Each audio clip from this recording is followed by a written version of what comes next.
Right. So let's start. Uh, let's start with this quickly. Now, Isma Chugtai. This is the writer you're going to read about and answer questions on. Any of you have read Isma Chugtai? Please speak and tell me. Anyone read the short story? The short story is called Lihaf. Okay. Now, Lihaf is an Urdu word and it means a quilt. Okay. Now, what is a quilt? It's like what we call a razai. We would know that, right? The Indian word for it would be, the Hindi word for it would be razai. A razai is something that you use during the cold season, all right? And now the lehaf, which is a quilt, is made with, it's very colorful. It's made with small pieces of material sometimes, okay? And it is usually made at home. It has two layers and it has a lot of cotton in between. Okay, now the entire thing, uh, the quilt is a symbol, okay? You understand writers use symbols in order to convey something, okay? And that is what we find as far as this is concerned. Now, Ismat Chugtai is an Indian writer who writes in Urdu, okay? And she has written different genres. She has written short stories. She has written, you know, poems. She has written a number of a number of genres. Okay. Now she's also a person who has ventured into, after her marriage, her husband was a screenwriter, so she also he introduced her into the world of films, and she also wrote screenplays and things like that. Okay, now her short stories are very popular. She's written novels also, and this that we are going to read about, which you will have to study and write, is called Liha. Okay, now um, she's also a humanist, meaning she looks at people not in a judgmental kind of way, but she empathizes with them. She understands the predicament that they are in. And she also has brought in class conflict and bringing in class conflict, the upper class and the lower class, because this story has several shades of it. Okay. Now, she is also a very significant voice in women writing. Okay. She's a feminist writer, strong feminist writer, and she refuses to change and alter. She refused to change and alter, and her stance and whatever she felt, she wrote about. Okay, and she was given the Padma Shri also because of the body of work was extensive. Okay, and such like. Now, when she began to write, she wrote from her heart, and she wrote the truth. She could not hide it behind various words, and she was very frank and open. This actually shocked a lot of people. You understand? And that is something that we come to know a little later. We'll talk about it because there was she was charged and she had to face the court because of obscenity. Obscenity is too much frankness, being open about things which according to society, one should not be so open about. Okay, these are rules and laws laid by society. Okay, now her themes, what did she write about? She wrote about femininity. Okay, she wrote about the middle class gentility. That means the people who were the middle class and the kind of rules and laws and the kind of um, middle class beliefs that they had, some of which were not very acceptable. Okay. She wrote about sexual desires, female sexuality, and she wrote about exploitation, exploitation of the woman's body by exploiters and such like. Now, this is a story which is about repression, okay, and the suppression of sexual desires, female sexuality. It deals with also, you know, on one side this, and on the other, she talks about the male who actually exploits. Okay. Now, these are the kind of things. She's a very significant voice. She belonged to a group of people who were called the Progressive Writers Association. Okay. PWA, that is Progressive Writers Association. And all these people were very radical in their writings. Now, what do you mean by the word radical? Very frank, open, and very strong, and shades of, communism. Okay, uh, like we say, left wing beliefs. Okay, now we have to understand some of the features in her story, and also the kind. Sometimes, she very in her narratives, she's very frank and open, and she is critical about classes, about men, about people, about women also. Okay. And her stories also have very interesting ideas. She talks about how you have to, a female child may be born a female, but she has to be gendered to be a woman. Okay. And that is something which is very interesting. The gender is something which we all are born into. There's a male and there's a female. With the female, she says, you can be born into be a woman, but you have to be gendered into it. We'll come across that because there's a lot which is said about it. Okay. And this is the story. There was a little later, we talk about the obscenity debate and such like. Now, she was what we call an iconoclast. An iconoclast is someone who breaks down beliefs. She wants to prove that these beliefs are wrong, that they have been in society for too long and they should be changed, and people should make an attempt to change them. Okay.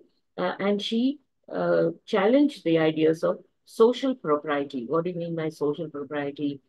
Social propriety is where people say in society, this is a certain kind of behavior that you have to uh, you have to put across. You understand? And that is something she challenged, and she said, when it is not true, one need not keep to it. She was a fiercely independent thinker, and we see that in the kind of narratives that she brought to light, and how they were actually sometimes understood very well and appreciated, and sometimes not understood also. Okay. She herself belonged to a very prosperous Muslim family. She was educated, okay, along with the boys, the sons. All right. She had something like six brothers and four sisters in all. She was herself, she did her bachelor's degree and then went on to do a degree in her B.Ed, bachelor's in education. And she started off as a teacher in Aligarh, but then moved to Mumbai with her husband. Okay. And this is something that we understand. Now, Lihaf is that story. Okay. It stirred up a lot of controversy. Okay. And it was published in 1941. Look at the date. Okay. Before 1947. All right. There's a strong body of women's writings in India even before the independence. Okay, that is what you have to be aware of. And so in 1941, when she wrote it, it was like a virtual explosion. And people said, how can you write such a thing? And they tore her to shreds. And they said, this is something she should never write about. Okay, but she believed in free speech. And she said, this is what I want to write about. And the British government actually charged her with obscenity. And she challenged this ban. Okay, and she went on to win the lawsuit also. It's very interesting that she and Sadat Hassan Manto both were charged. She was charged for this story, that is the story of the quilt, Lihaf, and he was charged for another short story of his called Boo. You understand? Now, Lihaf is something which actually, something which she is really you understand there's no need for that kind of thing in the kind of times we live in. We understand that there was no need for that kind of ban and that feeling of obscenity because now there is a freer society that we are living in. Okay. I hope you will understand what I'm talking about. You can talk about homosexuality And then you can talk about female homosexuality, which is given a different name called lesbianism. And this story contains both these elements. Okay, now intellectual freedom is the buzzword that you have to think of. Okay, and she was now looking at women's writing in India. As I said, it is even before the independence itself, 41 itself. There were people who were writing, and though earlier women did not have the resources, both material and cultural, and they did not know anything much. But then what happened was that kind of a thing changed. It was earlier largely male-centered literary domination, even in India also. The literary scene was dominated by the male writers, okay, male-centered. Okay, right. Now, in the first half of the 20th century, especially women writers were very, very few, and they belonged to a privileged social section. Okay, and they created a nice, beautiful corner space for themselves, and you will come across many of them, and you will understand that. And then it picked up from there, and we find that she stood her ground, and she did not want to budge, and she maintained it. Okay, now let's look at the story itself. We read the story Lihaf. Now, the Lihaf is a story which the narrator of the story is a little girl. Okay, she's a little girl. She has been brought to the central character of the story is a lady called Begum Jan. Okay, now Begum Jan is a lady who's young, beautiful, okay, has been married to the Nawab Saab. Now, Nawab Saab, for some reason, now why was she married to him? Because everything was wonderful about him. He was the perfect person. There was never any kind of any kind of rumor about him being a womanizer, never anything about how he was loose in character or anything like that. So they said perfect and got her married to him. Now, what happened was he didn't have all that because he was really not interested in women. Okay, it was the other gender that he was interested in. Now, readers identify with the teller of the story. The teller of the story is a little girl. Okay, and she says, I, everywhere. Okay, and as she grows older and as she gets more and more aware of things, then we understand that that is what we call female gendering. You understand? Okay, now we'll look back at the times that she's living in and the kind of setup and everything which is there. Okay, and she uses a very conversational style. So very often the reader is involved in the story itself. She's a narrator and she's sitting across us as if she's talking to us, the reader. And so what happens is that it looks as if there are a lot of nice women who are sitting around and having a good gossip session. Okay, now the structure of the story is something the editor looks at and says that it ambles, it goes slowly. At certain times, you wonder why it is not speeding up and how you actually want it to go a little faster.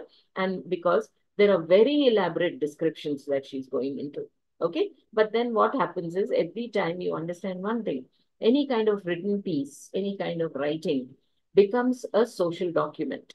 It tells you about the society and the times that people lived in at that time, and we understand the ambience, understand the cultural setup. Okay, so it becomes a cultural document also. I think we discussed this yesterday, and if you remember, that is what we need to do. And now, take the first. You have to look at the first part of the story, and we understand that she's a tomboyish girl, and a lot of descriptions about all these kind of things.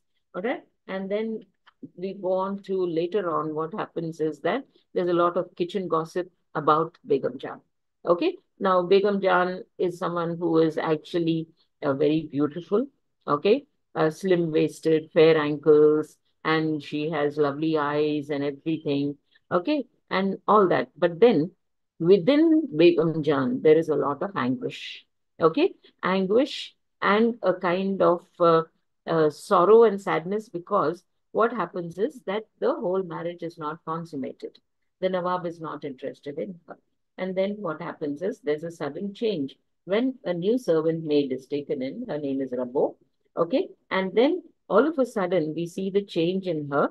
All right. She's transformed from being melancholic and being, in despair to being very radiant. Her skin is glowing. She's happy. She is, there's a kind of zest in her for life and everything.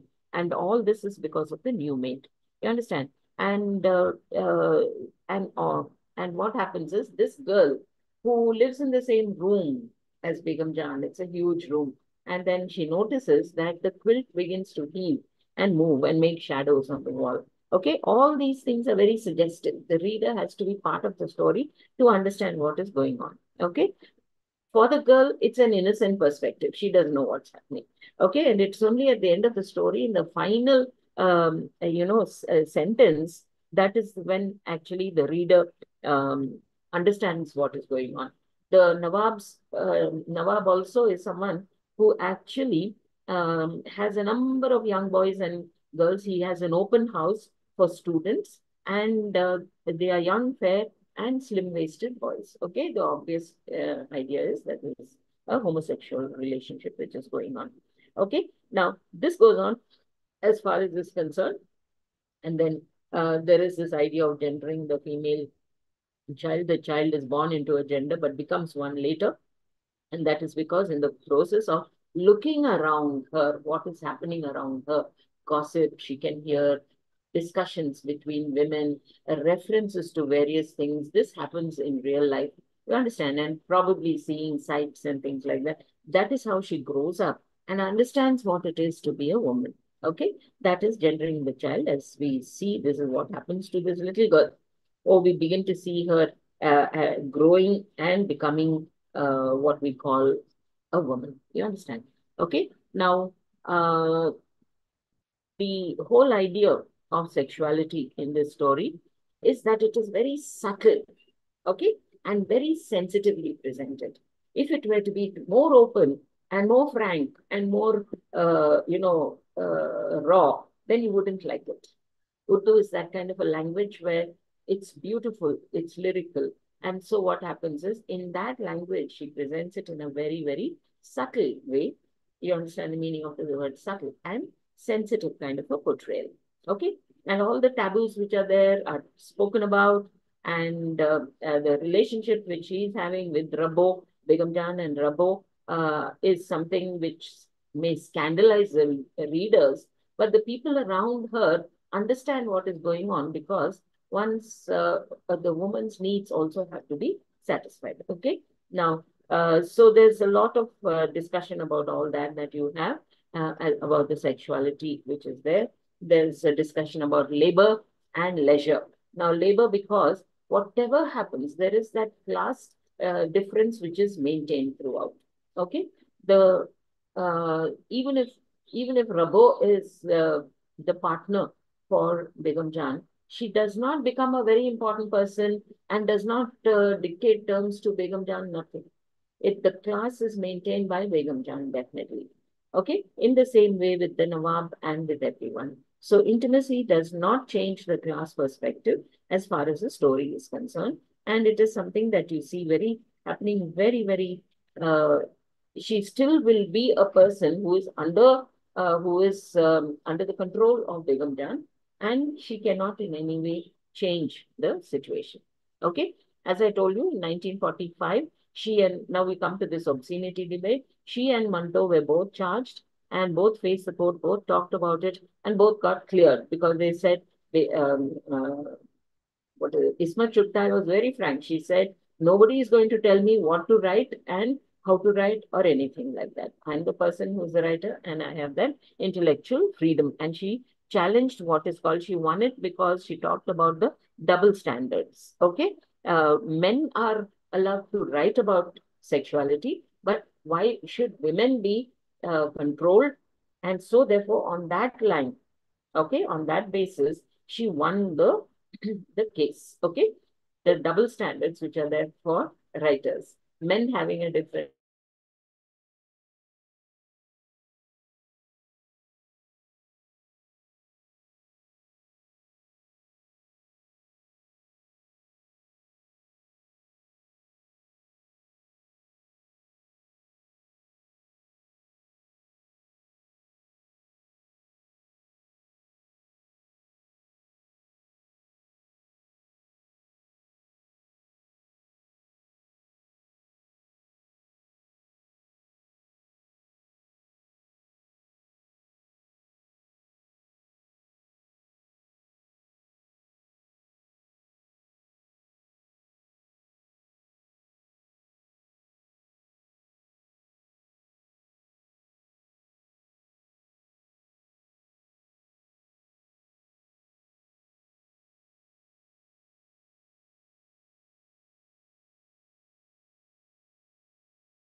Can you hear me, students?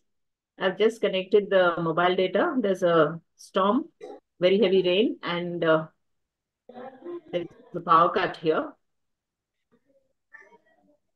Excuse me. Can you hear me? Yes, madam. Yes, you can. Okay. Right. So that's as far as Lihaf is concerned. We need not dwell any longer on it. The questions based are also, and there is one little bit as far as criticism is concerned, is that she is at the end of the entire story. She is not open about what what the girl sees. She takes the quilt and moves it away, the girl, and she says what she saw was something which shocked her and horrified her. Now, there are two reasons why she doesn't write about it openly. One being that if it is something which is explained, it loses its impact and importance. It is left for the reader to be part of the whole story and to understand. And the other reason is that it is something which she avoids completely. Even though she has done it, actually, what happens is that she is still blamed for the idea of obscenity. Okay. Um, yeah, that's as far as Isma Chutta is. The lihaf, the quilt, is a symbol, okay, and it is put to a multiplicity of uses, it says, and it stands for the loneliness and the sexual frustration of Begum Jan, and it also stands also for the fact that it is something which hides and prevents the whole world from knowing about the whole thing. All right. There are innocent explanations, and we have to be able to um, be with the writer and understand what's going on. Okay. It is a metaphor. The quilt is a metaphor for repressed desires and passions of the female protagonist, that is Begum Jan. Okay. And it talks also, the quilt always hides. Okay. It covers something. And so, therefore, it stands for the symbol for the hidden world and the hidden world of women's sexuality. Men are more open about their sexuality, whereas women's sexuality is usually hidden. All right, even if there are unfulfilled desires, they do not talk about them, and they are because of societal pressures, they do not talk about it. Okay, now we go on to Nissim Ezekiel. Nissim Ezekiel is a post-colonial poet. Okay, after the British left and went away, that is what he is known as. And he lived in Mumbai, taught English in college and in university also, and he lived in a community which was called Bene Israel. Okay, and he went to Leeds and studied, and he writes very beautifully, but he brings across what we call the Indianness in the English language. Okay, what is Indian? We'll deal with that. Now, this is a collection of poems that you have, which you have to study. Okay, starting with, I think, Poet, Lover, and Birdwatcher. Then there's another one called The Visitor, one called Ganga, and then Guru, and lots of other poems. There's one which is called The Patriot, which is very interesting. And it's something where we talk about the Indianness that he has brought out as far as the English language is concerned. Okay. Now, it's, he uses the influences from his own background in order to be able to write and his writings have become part of the Indian landscape because they're very representative of the country that we know and we recognize.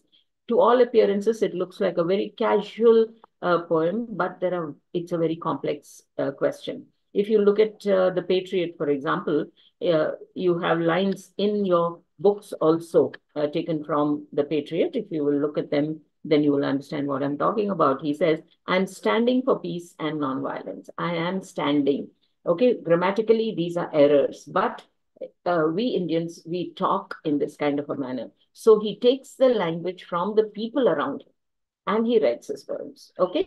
And why world is fighting? Fighting, you see, we tend to repeat words. Okay. For example, we will say love shove. Okay. Quilt wilt. Everything is true. So here also the world is fighting. Why all the people of the world are not following Mahatma Gandhi? I am simply not understanding. Now, the present continuous is not used in these situations. Okay, the present continuous is only used when we are talking about an action which we are doing at the moment of speaking, not something which is uniformly followed by everybody. Okay. Ancient wisdom is 100% correct, he says. All right. And I should say even 200% correct. So mathematically he's wrong. But we Indians use that. Percentage is to be used only for 100, isn't it? Math. Those who know maths will understand. You can't say 200%. But we like to emphasize on it. And we say, to bring that emphasis, we'll say, I'm 150% I can tell you that he's right. Okay, but that's not the right thing. Here he says 200% right. Okay, then I should say so, but modern generation is neglecting. The correct sentence should be modern generation neglects. Okay, too much going after fashion and foreign thing, or not foreign thing, but things it should be. Other day I'm reading newspaper. Every day I'm reading Times of India. He says to improve my English. Now this is our obsession with the language. We want to be very good at it, right? So here he says every day I read the newspaper because he's been advised. Everyone, we advise children and we say read the newspaper, listen to the BBC News, and all that kind of thing, right? And so here he says, I'm reading Times of India to improve my English language. And he says, I read in the papers how one Gunda fellow threw stone at Indira Ben. Must be a student of Undressed fellow, I am thinking. Okay, so these are kind of things that he talks about how India has contributed not merely words, like bazaar is a word which is contributed, bandicoot, then various words we have contributed to the English language. We have the Oxford English Dictionary, the OALD, which has an Indian segment. It will tell you about the number of words which have come in. The latest word being which has been accepted into the English language is ayo. And it has some 70 meanings and situations which you can use the word ayo with different feelings and emotions attached to it. Okay, so what happens is that he talks about how Indians have taken over this language and created an Indian quality to the language, and that is the Indianness. And he writes about this many times and several times. Now, just like yesterday, we talked about Raja Rao and how he has brought that touch to side house, Akkama, front house, so and so, etc. And also Mulk Raj Anand, how he makes the language adapt and change to an untouchable, because he's writing about the untouchable. So in the same way here, Nissim Ezekiel has a different angle to it. If you will see three different writers and three different people bringing Indianness to the English language. Okay, have you understood what I'm trying to say? So in his poems, he talks about the crow. The crow becomes a symbol. When the crow makes that caw sound outside, people immediately have a superstition, isn't it? And we say, that we are going to have visitors. And then the bird is also a bird of ill omen because it is black in color. And so we say that it's something which is brings bad news. It's a tempter. It is not a good bird at all. Okay. And so there are many times when we have these kind of situations which creep in when we talk about the whole thing. Okay. And he talks about various Indian writing in English as far as this is concerned. Ezekiel's style is something, how do you characterize it? Now, it's very Indian English and a commentary both on the language and the people. Okay. Now, generosity, there are expressions that he brings in which are very interesting. And he, of course, himself was born to Jewish parents, but he taught English in various places, even at the college and university levels.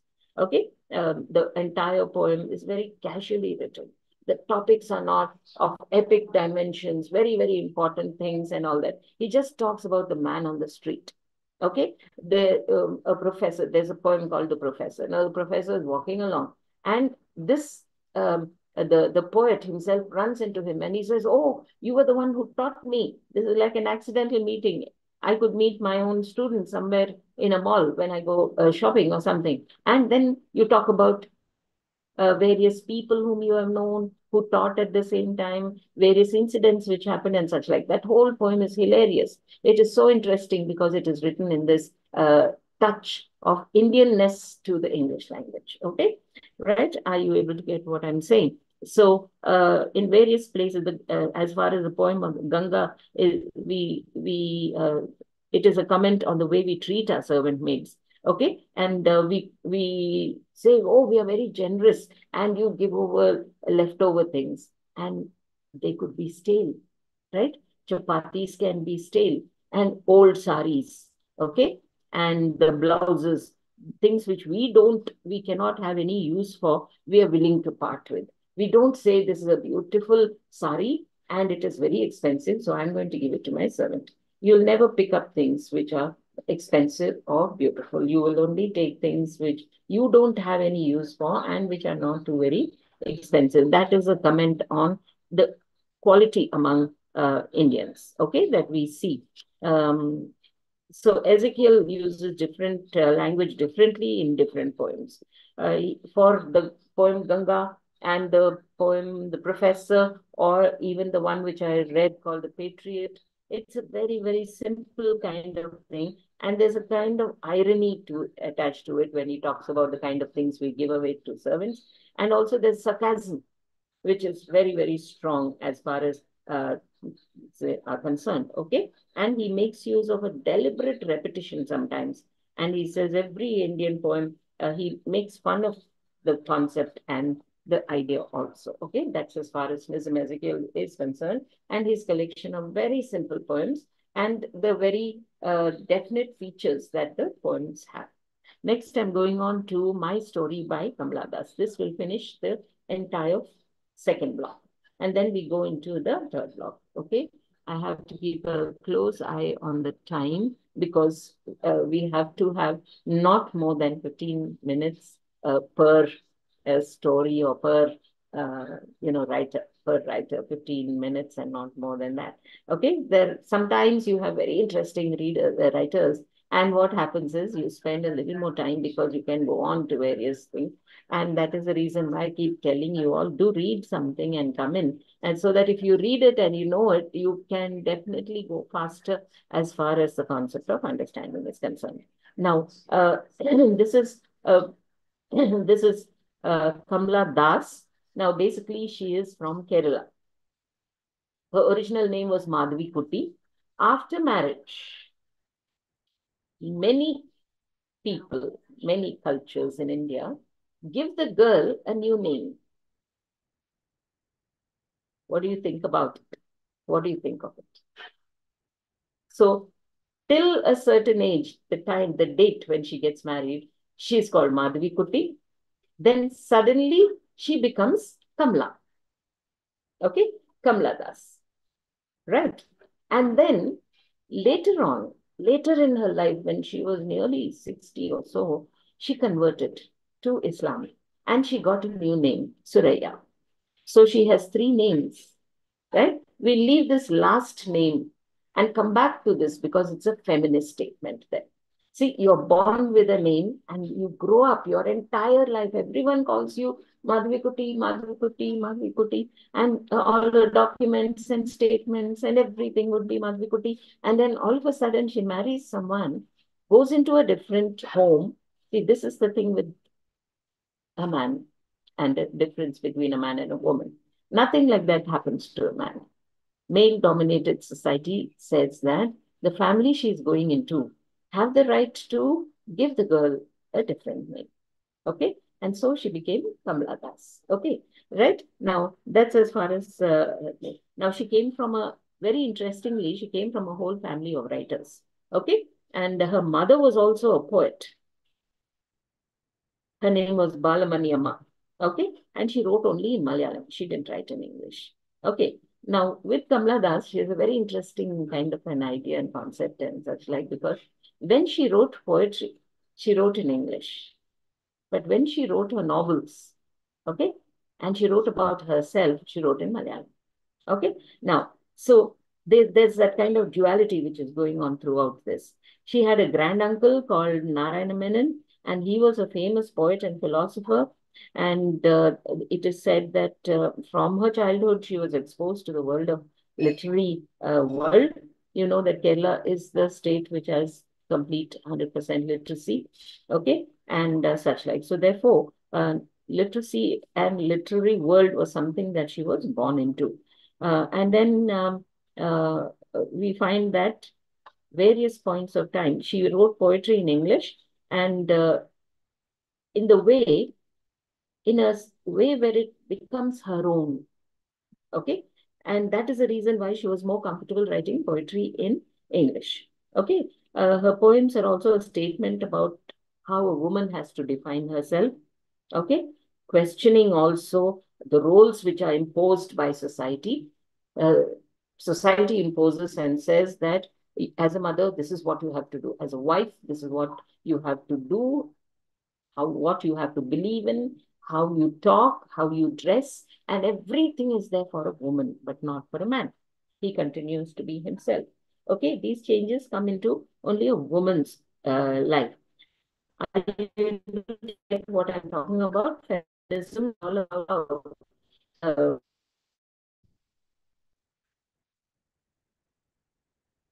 how actually it is very important that we understand this concept about femininity. And she also goes one step ahead and she talks about the significance of the right of a woman over her own body. Does a woman, after she is married, have a right over her own body? No, right? And that is something which is very interesting.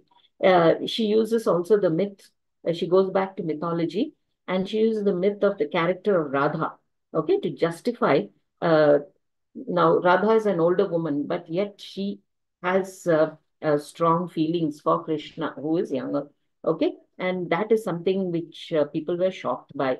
But because the whole concept is that it is mythology, then there is an acceptance of it. Now, she shocked her readers because she was very frank. Where Ismat Chugtai, the Urdu writer, was also very frank and open about what she felt and thought about in her mind. See, independent thinking. Okay. Now, when we talk about independence, we have a tendency to think, to apply the word only to the idea of freeing the country, freedom in the country, freedom from the British and such like, freedom from maybe slavery or something like that. But then here, the whole idea is given a new angle. Feminists have given a new angle to the whole idea of freedom. Here, the freedom that we are talking about is the freedom that a woman experiences, okay, over and understands about the right of her own body. Does she have the right to make a decision about her own body? Okay. And she writes about it very frankly in this My Story that she's wrote, which is her autobiography. Okay. Now, what is an autobiography? An autobiography is a story which one writes oneself. Biography is where someone else is writing the story, isn't it? Now, it is a particular genre and it is something which is now you wonder a writer is going to write about himself or herself. Okay, now what does it mean? Does it mean that she will have the freedom to write whatever she felt with and which she actually could not reveal to the rest of the world? And so therefore, this is an outlet for herself to write about everything. That is one idea which you have as far as this. So when a writer writes an autobiography, does whatever comes out, is it the truth? Is it something? Many people have written autobiographies. Okay, Nehru himself, Jawaharlal Nehru wrote, an autobiography. Mahatma Gandhi wrote My Experiments with Truth, and all these kind of things. And there are many, and many of the Dalits, also Dalit women especially, okay, have written about marginalized people. Now, what do you mean by the word marginalized? I hope you have you came across this word in the course of your reading and the study of MA texts that you have. Marginalized is where people have been pushed to the side and are not in the mainstream. Okay, they are marginalized people. You understand? The lower castes are marginalized. Women are also marginalized, whichever society, whichever class they belong to, and such like. So many times, what happens is you have this kind of a question and you ask yourself, what is this autobiographical mode? Is it good? Is it right? Does it have the truth, the whole truth, and nothing but the truth? Okay. Um, is a question which we try to understand. And here we understand you have to talk about the features of an autobiography. Okay. Someone like a Dalit woman, okay, or a woman who has been denied any kind of space, any kind of an identity. Okay. It is something to assert herself. And so she takes to writing an autobiography. That becomes an outlet. Okay. It becomes a personal space where she can write what she feels like, where she's craving for an identity and such like. Okay, so these are the various shades that you have to the idea of writing an autobiography. Some people feel writing an autobiography is very difficult. You don't know how to draw the line, what to say, what to reveal to the world. Are you going to be criticized for it? Because Kamala Das was criticized. Her views about her husband, she was very frank about her husband, and that was something where they were not very kind. The reader said she should not have done it. It is something between the husband and wife, and why did she have to make? But then, does a woman then not have the right to feel strongly about something and write also about it, or does she not have that right? Is the question that we have to ask. Okay, now this story, my story, begins with her childhood, takes us through a journey through adulthood. Okay, now, she is very frank. She also will tell you very frankly that she faced criticism for being a brown girl in a European school. Brown girl because her skin was dark. Okay, she's actually a fair woman, but they're considered brown because they're not as fair and white as the Europeans are. Okay, and she discusses her ancestral home in Malabar, which is in Kerala, and the name of the house is called Nalapat House. All right, her ancestors, her schooling, her marriage, her relationship with her husband, okay, and her attraction to other men, her creativity, okay. These are all the themes that she has brought out in my story, okay, which is an autobiography.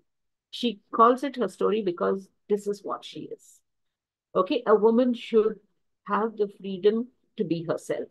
And Kamala Das is making that kind of a statement. Okay. In the preface to the book, she says, I'm writing an autobiography, and I wrote it because I felt it was a kind of something which was troubling me. It was an ailment for me, and I had to get rid of that ailment. Like going to a doctor, you take medicine. Writing about her story was her uh, what you would say is like a medicine that she had to take.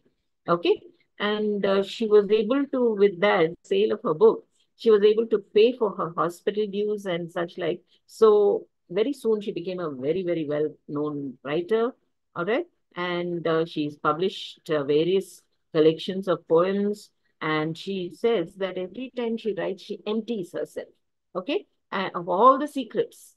All right. And they come out of her, and her conscience becomes scrubbed out and clean.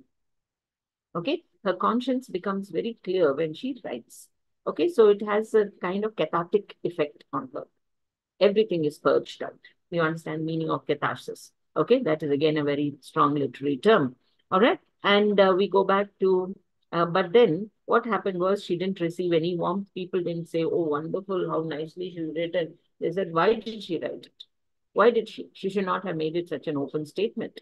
Okay, and they felt that truth is something which is so pure and sacrosanct that it has to be hidden and not revealed to the whole world. But then what she tells us gives a clue to us, okay, to understand what is in her mind and in her heart.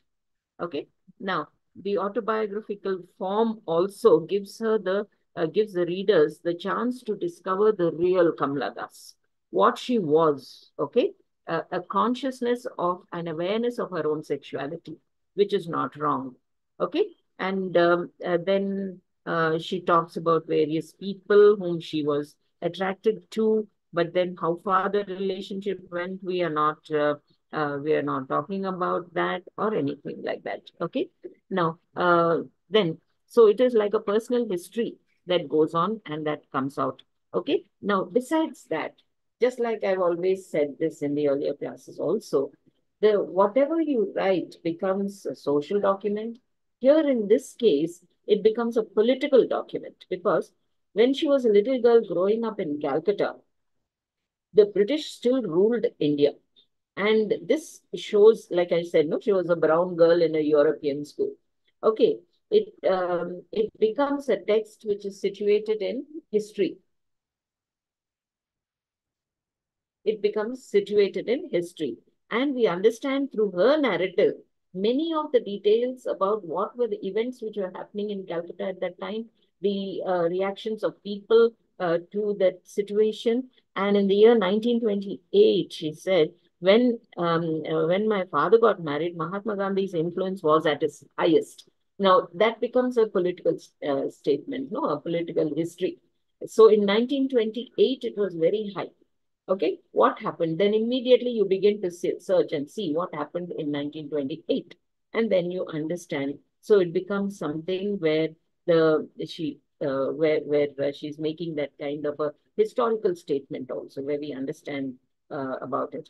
Now she also talks about Nalpat House and the people how they were talking about Gandhiji, the old ladies of the house, and it looked as if Mahatma Gandhi was a head of Nalapat house. There were photographs everywhere, and people were beginning to wear khadi. Okay, khadar. It was called in South India. It's called not khadi, but it is called khadar. Okay, and the public and the private lives are merging and blending in the story that she writes about. Okay, and then there is the uh, about her husband and how the need for a number of details about the house, the burning which went on in the city of Cochin, she says, and a number of details. So it becomes like I have said, it is a recreation of the past history. You get to know. Okay. Now, a writer has that kind of responsibility. When you write, you have to place it in a time that people can relate to. If you don't, then it becomes an abstract thing. There is nothing which is really so interesting that you can actually uh, take it as a conceptual document. Okay. Now, what are her ideas and notions about creativity? That will be the last segment about Kamala Das. Now, let's look at the whole idea of the autobiography itself. It becomes both a political and a personal history. Okay, the entire autobiography. A lot of people feel that there's a lot of factual information which is about the history of India, the people of India, the British, and the great characters who walked in India at that time. They are walking in the novel that she has written. She takes facts from history and she weaves it into the whole story. She talks about the enmity between the British and the Dutch, okay, and how they were fought over, wars and things like that. And then they're all woven into the text of the story. There is a reason why they are there. She doesn't just write about them without the need for it. There is a need, and she writes it one chapter after another. It's a narrative which brings in interesting people, interesting ideas, interesting views, and everything is made part of the whole story. Okay. And then you have the idea that the writer, after 26 chapters, introduces poems into the story. She doesn't introduce it in the beginning. Everyone wonders why. Did she become aware of her own ability as a writer for the poetic genre? Why does she do it? And we know from the text itself that she won the uh, PEN Asia Poetry Prize. And that is the reason why her poetry becomes an integral part of the stories that she writes about herself also, because that is one aspect on one facet of her life. Okay. And then we find that it's truly, truly poetic. And there is a blurring between the two, the whole idea of truth and the reality. Okay. Now, we also see her dealing with the women's creative self, how many times these don't surface in a woman, but then she talks of her aunt Amalu, who knew that she could write poetry but never published them, and it's only after her death that they were able to understand and know her as a writer of poetry. Okay. Now, writing a diary is different. She also is very clear about it. She has not written a diary. Okay, it's not a diary. There are some who write autobiographies, creating something like a diary there, but she hasn't. She's written it like a story. It's a telling of her life that she has taken into. Okay, we understand the important thing is one, because it is my story, it's an autobiography.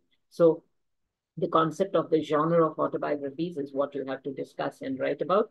And how much of the truth is there, the telling of the truth in the genre of an autobiography. Third, the idea that it becomes very much a political text also. Creative retelling is coupled with the idea of the personal and the public, both blend in the autobiography. Okay, and that's as far as this is concerned. Okay, now you have we have completed the second block. Okay, the second block of texts that you have to study.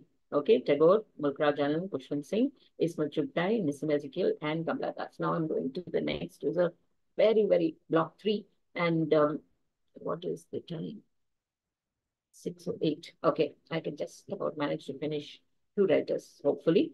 Right now, I'm going on to a very powerful, very interesting writer called Mahashweta Devi. Okay, Mahashweta Devi is a writer who is a writer of marginalized people. She is herself not marginalized. Okay, have you understood? Yesterday also we talked about what is Dalit literature? Is it a Dalit writing about the Dalits or a different class of people writing about the Dalits? So it's like that. She writes about marginalized people. This is a very interesting story. It's called Hazar Chaurasi Ki Ma in Hindi. Hazar Chaurasi Ki Ma. In Bengali, it's called Hajar Chaurasir Ma. Okay, that is the same. Okay, the mother of 1084. Okay, Hazar Chaurasi. Okay, 1084. Now, 1084 is the number of that the police have given to the dead body of her son. Okay, there is a film, I suggest you all see it. It's beautiful. It's wonderful. Very powerful. Okay. Now, Mahashweta Devi. That is the name of the writer. Okay. Now, this whole story is set against the background of the Natsalbari movement. Okay. There are many political movements which happened. We don't discuss political movements here.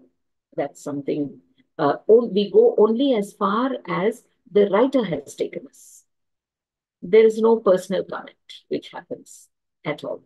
Okay, I hope you understand what I'm trying to tell you. It is only how far Mahashweta Devi is taking us into the Natsalbari. So the whole story starts off with this lady called Sujata Chatterjee.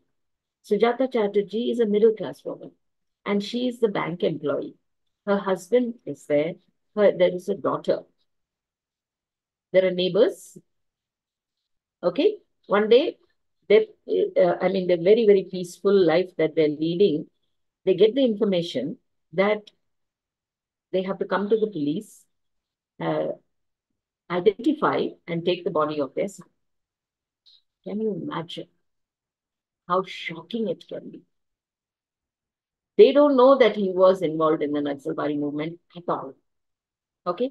They don't know anything. It's just one evening. That's what. So you can imagine the shock that happens to the mother. All right? And she goes there, okay, to identify the body. Now you can imagine this whole story is about her grief. Oh, she says, why? Why? Why did he die? What happened? What is the reason for his death? They say, the police will have no kind words at all for anyone who goes against, the system. Okay? And so they say, oh, he's like this, he's this, that. She says, oh, I did not even know that. Okay? So it is a journey of discovery for the mother. She comes to know so much about her son which she didn't know. As a mother, she is busy herself working. She has a husband with whom her relationship it has reached a point of, where there is only silence and nothing more. And he's a very dominating person. So she does not have the freedom to express herself. And her son is the center of her existence, her children. Okay. Now, she comes to know that he is involved in this kind of a situation. And then comes the whole discovery. Cremating, taking the body home, cremating him, mixing the ashes in the river, and everything is fine. All that goes on. Later, she begins to question and find out. She does not know that he had a girlfriend called Nandini Mitra. She's also part of that Naxalbari. Okay. She doesn't know the extent of his involvement in this entire movement. What is this movement? What is the belief that they have in that movement? Okay. And then she comes to know and more. Now, her reactions are very, very wonderfully positive towards her son. Okay. But the father is shocked. All right. And he says, no, we have to suppress this. What will our neighbors think if they come to know that our son was involved in all this? No, we cannot let this happen. As much as possible, let's see if we can do something to talk to the policeman and see that maybe like paying some money or something to see that everything is kept quiet. Okay. So is there any pride in the son being involved in it? No. Okay. The Naxalbari movement is a movement where they fight for the rights of the common man, the people who are marginalized. They're not fighting for themselves. They're not fighting to get a job. They're not fighting asking for equal pay, asking for this right or that right. They are taking the issues of the marginalized people and fighting for them. This was a movement which went on. Okay. Now, what happens is there is no pride. On the contrary, even the sister is like that. They say, we have to see that it is also blessed. Okay. Now, are you getting what I'm saying? She comes to know that he had a girlfriend. Now, that girlfriend is someone whom she meets and talks to and realizes. Now, the whole idea is that she's seeing her son as a person who's different from the person whom she loved so much, who loved his mother so much. He didn't have a very nice relationship with his father, but the mother is someone whom he was so devoted to. She had never seen the signs that he was involved in anything else, right? And that is how this whole story is about a mother's grief at the son's death and a mother's awareness about her son. Okay, it's a very beautiful story, and it's called, I mean, can you imagine? There's a beautiful shot. I actually have made my PPT with that, where, there is that tag. It is put on the big toe. The body is lying covered with a white sheet, and the toe has that number 1084. So they say, the 1084 ki maa has come. Batao usko. Okay, in Bengali, because the whole thing is set in Calcutta. You understand? Okay, it's very clear about what it is. The whole story saying, with it's something makes the readers really understand. Oh my God, we didn't know that all this happened, because in the whole process of living our mundane lives, dealing with all the challenges that we have, we don't think too much about the people who are fighting for the rights of another person. Okay, we don't think about all that, and we are indifferent to all that happenings around them. And Mahashweta Devi is very concerned about the socio-political issues which are revealed in almost every line of the whole play, and therefore it's a very powerful play. And we begin to understand as the story unfolds in front of our eyes. And again, we come back to the whole text. Okay, is something which is a political document. It becomes a political history. It is about not the Naxalites who are hiding in the forests and which is the issue, which is also a thing. But here we are talking about the urban Naxalites. Urban meaning city. Okay, so it is about the killing of the urban Naxalites as an aftermath in West Bengal. The system, the government came down very heavily and said these are people who are troublemakers, and so what we have to do is we have to cut them short, and we have to bring back life to normalcy without these people involving in any of these things. Okay. The whole story revolves around this son called Brati, Brati, but being a Bengali word, they would say Brati, Brati, or something like that. Now we can say Brati, and that should be okay. Okay. All the other characters are woven around him.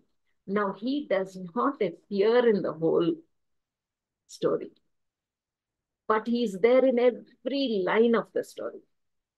Can you imagine what a powerful way of writing where he writes about a person, doesn't bring him in and you don't see him interacting. It is only in the memory, the father having a memory of having an argument with the son, the mother having seeing the girlfriend talking about about her friend and such like. You understand? He doesn't have, when he's alive, he's not in the story. But after his death, he is there in every frame of the story, every frame of the film. The film is made, and it is the Hazar Chaurasi Ki Ma is played by this lady called Jaya Baduri, who's actually a brilliant actress who gave up acting because of being married to the superstar Amitabh Bachchan and having two children, Abhishek Bachchan and the Shweta Bachchan, someone like that. Right. And it is only the story of Azad Chaurasi Ki Ma which made her give up her domestic life and come out again and be an actress again. That was so powerful. She told the writer, Govind Nihlani, I cannot say no to this. I have to act this. And she came out of her retirement, self-imposed retirement, and acted in this film. It's a very beautiful film. The entire film concentrates, it has given her the scope to prove how great an actress she is, because she's someone who was trained in FTII, Film and Television Institute in Pune. Okay, she is someone who has come out of that, and her films are not films which are like, it may be a blockbuster, but it is not a film which has only song dances. She was not used to those kind of things. It was real acting that she did. Okay, and this is one of those best performances that you have. This, I told you about the Naxa movement and everything like that. Now, throughout, there, this entire thing is a concealed feminist text, as we call it. Okay, it is a subversive history of the feminist struggle, which of the times. All right. Now, the mother is someone who doesn't have the chance to speak in the family. Also, through her son's life, which unfolds before her, after his death, she becomes aware of her own acceptance. All right, and of how life has been for her is something she accepts after the death of her son, and she sees herself in retrospect. In going back into the past, she's able to understand a lot of things about herself. It's really, really something which is what we call a concealed feminist text. It's not something open talking about women's rights and all that kind of thing. It's a concealed, hidden thing where we're talking about feminism there. All right. And Mahashweta Devi is someone who is talking about the marginalized people, not only about the poor people and maybe those who took part in the Naxal Bari, but of the women of the times. So see, and how they now there's a strong bond and which exists in the family. Okay, we're coming to the basic story. Socially, they are a good family, very strong, economically, very self-sufficient and things like that. I have to hurry a bit. And then there's but then all of them are self-centered. Each one is in their own world. Father in his own world. She's running to be to cook, maintain the whole family, and work in the bank and all. It appears to be close knit, but it is not close knit. That is what Mahashweta Devi is able to convey. There's a contrast. Okay, looking close knit, but not really close knit, because there's a difference of ideas. Okay, which are there. Bharati is someone who will be one kind of a person in the house, and outside he's a different person. That outside persona is what she discovers about her son. Okay, and um, he's a misfit in society, this Bharati, and such like. Whereas when he is in the world where his political ideas are all accepted, he's respected for his views, and he's very, very suspected. Father reaction I've already told you about. Now the whole story centers around Sujata. Okay, Sujata Chatterjee. All right. And about how she uh, is something which she knows about her and her agony, her grief, and all these things. Brathi is actually a closed book. And after his death, the pages turn one by one, one by one. The neighbors talk about him. There is a friend's mother, played by that brilliant actress called Seema Biswas. And then there is his girlfriend. All these people, each is like a page which is being turned, and she is coming to know about her son's life from all these people. Okay, it's a very interesting kind of relationship, her own relationship with her son, how close it is, and her distance with her husband. All right, and the distance between father and son is something which is very, very interesting. Okay, Brathi's relationship with his father is different, from with his mother is different, with his sister it's different, with his girlfriend is different, and in every way there's tremendous sensitivity and an invisible bond which exists. You see, it's not that he's dead, he's very much alive. In the whole story, he's alive. Okay. And it is throbbing with the character of Brathi. All right. And that is the challenge as far as the story is concerned. And it's really, really very 1084 is a mere number to the police. But 1084 is a tremendous personality. Okay. Hazar Chaurasi is a tremendous personality, Brathi, and what he is to each one of these people is very, very interesting. Okay. Brathi symbolizes many things, a generation of time when the youth were involved in these kind of where they were actually breathing the whole idea of reconstructing an alternate society. Okay, an alternate society where there is truth, where there's peace, where there is no exploitation, where there's no trouble, all these kind of things. That's what the whole thing is about. Okay. The father and brother represent a spoiled, selfish, self-centered kind of set of people. Okay. Whereas the mother is someone who is very, very sensitive, and who is actually the one at the end. She rebels and she goes against this whole idea. That is what you have to, uh, if you read that whole thing or see the film, is something which is very, very interesting. The final part of it, is like a volcano. Okay. The directors and the writers center it around one concept, the idea that Sujata Chatterjee suffers from a physical ailment called the appendicitis. Okay, the appendix. And what happens is she takes medicines to suppress the pain. Her unhappiness is like the appendix. You understand? It becomes a symbol. And suffering and everything, and her innermost feelings are also suppressed from everyone else, and then the death of her son aggravates it. This is the conclusion. Okay. And throughout, it is something which burns. And the first time we see that she is someone who's beginning to become a person of strength and character. And this whole appendix is like the volcano which bursts. And it's like the volcano in her mind. And that is what bursts and comes out. Okay, like that. And Prati and this entire story ends on that kind of a thought. She collapses in the end, and it is something that we understand that this is what the whole story is all about, that entire concept. Okay. Yeah, there are parallels to this that you have to understand.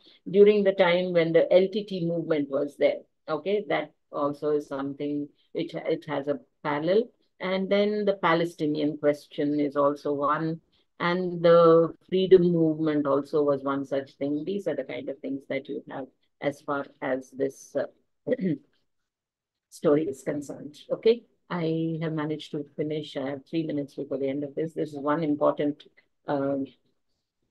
writer. Then you have Jayanta Mahapatra. Jayanta Mahapatra is a writer from Orissa. Okay, now he was a poet. Okay, I will have to do that. And then you also have a writer called Anita Desai. Okay, she has written a story which is Where Shall We Go This Summer? We're talking about myths. And then you have an amazing writer called Girish Karnad, my personal favorite. And you have the story of Nagamandala. And then other than that, the last is again international writer called Salman Rushdie. Okay, so I'll be doing these things in your next class because I do not really have the time to start on Janta Mahapatra. Okay, right? Are you okay with that? It is 6:28 in my clock on the computer, and I just have 2 minutes. Like yesterday, if you have any questions, as I said, you can actually put them in the chat, and I'll see that I answer the questions.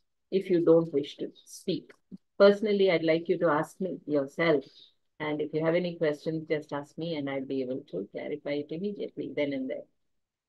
Any questions? 2 minutes for Q&A, as we call it.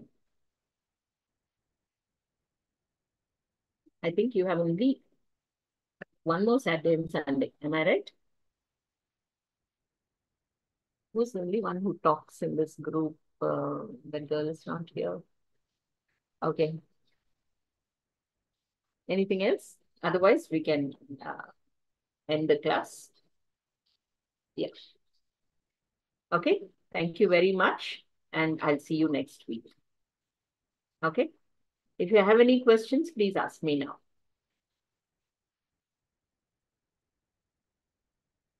Mr. Mahesh Babu, then there is Yuvraj, Sabia, Anjan Kumar. Any questions? No? No, Okay. ma'am, no. No questions. Okay. Right. Thank you. I hope you got what I Thank was. you, ma'am. Yeah. Okay. Thank you. And I'll see you next week.